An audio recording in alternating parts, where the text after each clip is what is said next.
Hello, this is the headlining news around the East African region. From Kenya, Kenya's political honeymoon shows no sign of ending anytime soon since it kicked off with the famous handshake between President Uhuru Kenyatta and top rival Raila Odinga in March.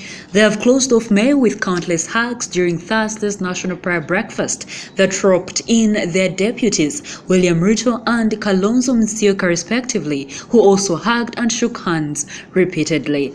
All four men were only tendering apologies and seeking forgiveness, while pledging that never again shall a single Kenyan die because of politics. From Tanzania, Tanzanian legislators are demanding radical steps to curb the smuggling of Tanzanite, a rare mineral that only occurs in Tanzania but is processed in other countries like India, where it is taken by smugglers. Mtwara urban MP Mufta Nachuma has urged the government to declare Tanzanite a national trophy, a categorization usually given to endangered animal species in order to accord them protection. There's hardly any processing of Tanzanite in Tanzania, though in India the activity employs over 600 people.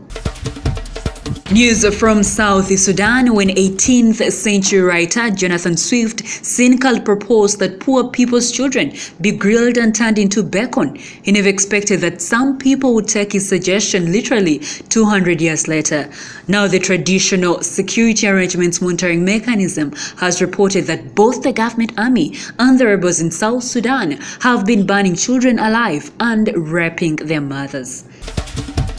From Uganda, elections in Uganda's southwestern district of Rukunjiri for a woman legislator's parliamentary seat have been categorized by heavy deployment of armed security forces across the district. The majorly two-horse race has seen President Museveni and his arch-rival Kizza Besigye campaigning vigorously for rival candidates.